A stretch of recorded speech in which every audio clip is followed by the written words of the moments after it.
Billy Graham, Lúcifer e a rebelião angélica. Pouca gente faz ideia da parte profunda desempenhada pelas forças angélicas nos acontecimentos humanos.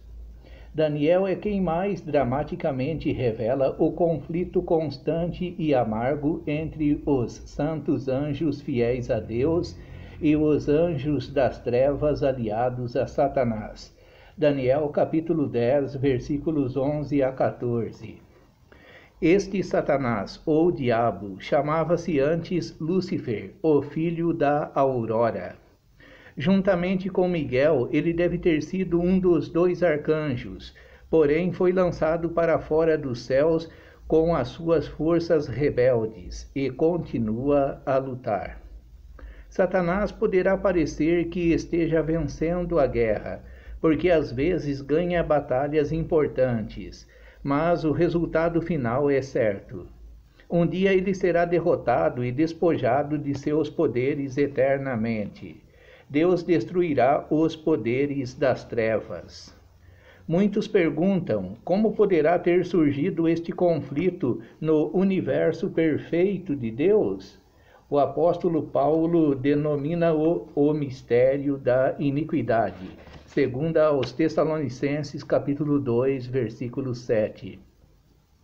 Embora não tenhamos obtido o volume de informações de que gostaríamos, de uma coisa estamos certos: os anjos caíram porque haviam pecado contra Deus.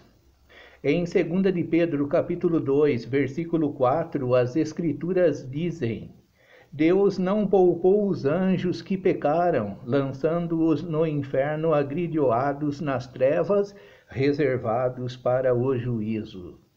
Talvez o trecho correspondente em Judas coloque o encargo da responsabilidade mais diretamente nos ombros dos próprios anjos.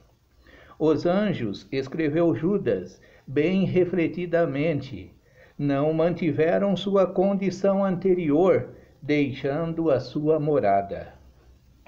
Assim, a maior catástrofe da história da criação universal foi a desobediência a Deus por parte de Lúcifer e a consequente queda de talvez 1/3 dos anjos que se juntaram a ele na sua maldade.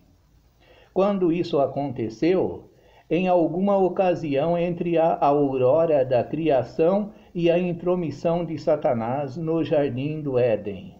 O poeta Dante calculou que a queda dos anjos rebeldes teve lugar 20 segundos após a sua criação, originando-se do orgulho que tornou Lúcifer pouco disposto a esperar a época em que teria o conhecimento perfeito.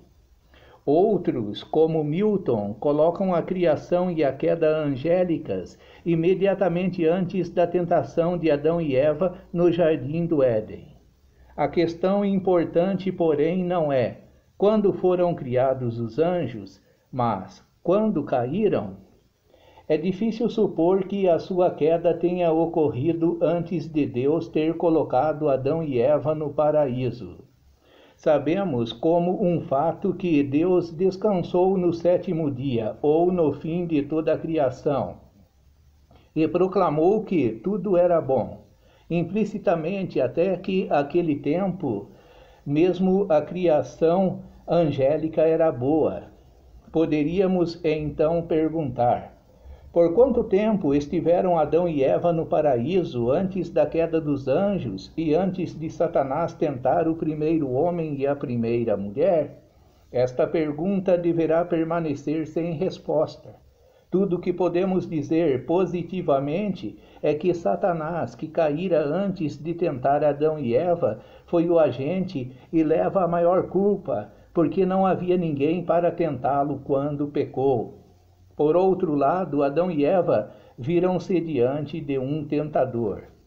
Desse modo, pegamos a história onde ela começou. Tudo principiou misteriosamente com Lúcifer. Ele era o mais inteligente e o mais belo de todos os seres criados do céu. Era provavelmente o príncipe reinante no universo abaixo de Deus, contra quem ele se rebelou. O resultado foi insurreição e guerra no céu.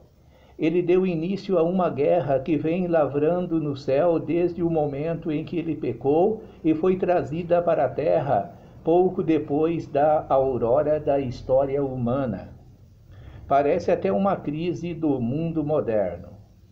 Isaías capítulo 14, versículos 12 a 14, registra a origem do conflito.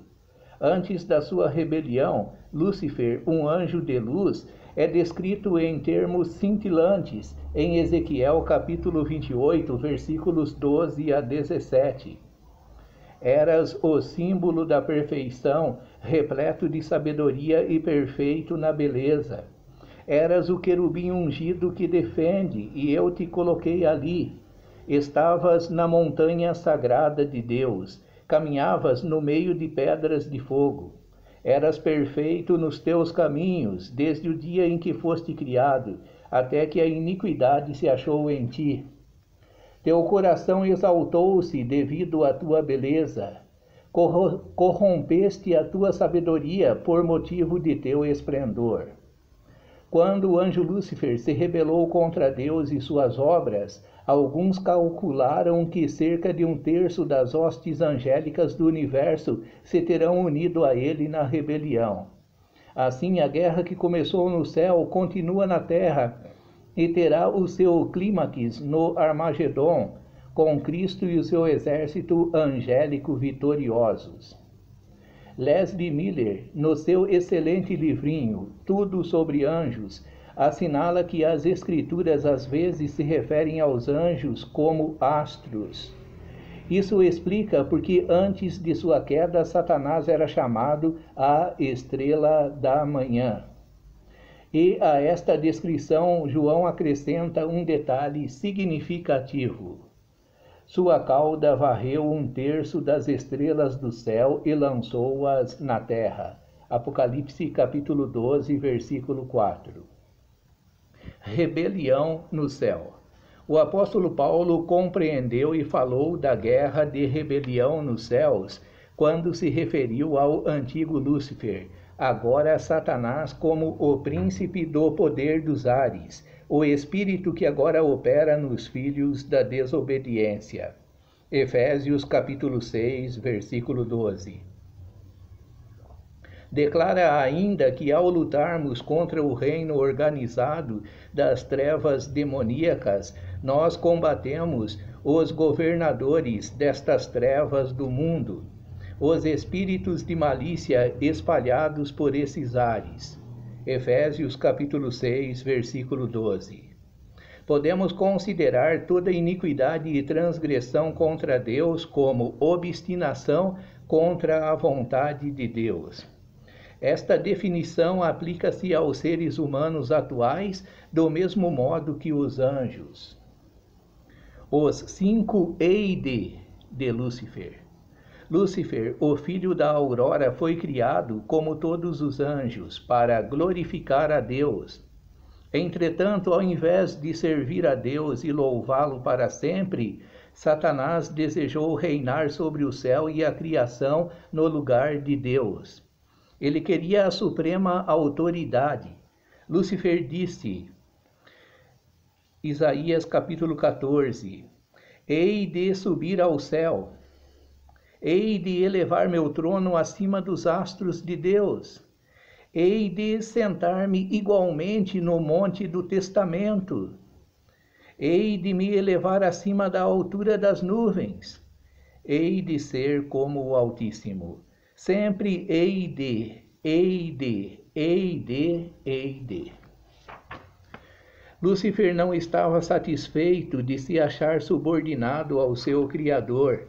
Queria usurpar o trono de Deus. Exultava ao pensamento de ser o centro do poder do universo. Ele queria ser o César, o Napoleão, o Hitler do universo inteiro. O espírito do EID é o espírito da rebelião. O seu ato foi audacioso, querendo destronar o Altíssimo. Ali estava um perverso intrigante que se via ocupando a suprema posição de poder e glória. Queria ser adorado, não adorar. O desejo de Satanás de substituir a Deus como regente do universo deve ter estado enraizado num pecado básico que leva ao pecado de orgulho, por mim já mencionado. Por baixo do orgulho de Satanás movia-se furtivamente o mais mortal dos pecados, o pecado da cobiça. Ele queria o que não lhe pertencia. Cada guerra até aqui travada começou virtualmente devido à cobiça. A guerra no céu e na terra entre Deus e o diabo brotou certamente do mesmo desejo, o desejo ardente daquilo que somente a Deus pertencia. Hoje em dia, como sempre no passado, virtualmente ninguém peca sozinho. As influências do pecado são contagiosas. A Bíblia fala do dragão e seus anjos, Apocalipse 12:7, indicando que, juntamente com Lúcifer, miríades de anjos também resolveram contestar a autoridade de Deus e, subsequentemente, perderam sua posição elevada. Eles resolveram participar do programa de guerra de Lúcifer. Como resultado de sua queda, esses anjos foram reservados para o juízo. 2 de Pedro, capítulo 2, versículo 4, e tem sua parte juntamente com Lúcifer no fogo eterno, preparado para o demônio e seus anjos. Mateus, capítulo 25, versículo 41. Mas até que isto aconteça, eles constituem uma força poderosa, capaz de causar devastação entre pessoas, famílias e nações. Cuidado, eles são perigosos, perversos e mortíferos. Querem ter a você sob seu controle e pagarão qualquer preço para apanhá-lo. Satanás, o príncipe decaído do céu, decidiu guerrear contra Deus até o fim. Ele é o artífice mestre, que tem planejado destruição em todos os séculos, desde que se rebelou pela primeira vez. O espírito de Eide e o seu ódio implacável a Deus fizeram seu trágico registro nos anais da história humana. Na sua guerra contra Deus, Satanás utiliza a raça humana que Deus criou e amou. Por isso, as forças do bem de Deus e as forças do mal de Satanás vêm travando um conflito mortal desde a aurora de nossa história. A menos que os líderes e estadistas mundiais entendam a verdadeira natureza desta guerra, eles continuarão a ser cegos, a guiar cegos. Poderão apenas remendar um pouco aqui e ali. Não acharemos solução final alguma para os grandes problemas mundiais enquanto esta luta espiritual não tenha sido resolvida. E será resolvida na última guerra da história, Armagedon. Então Cristo e seus exércitos angélicos serão os vencedores. Amém.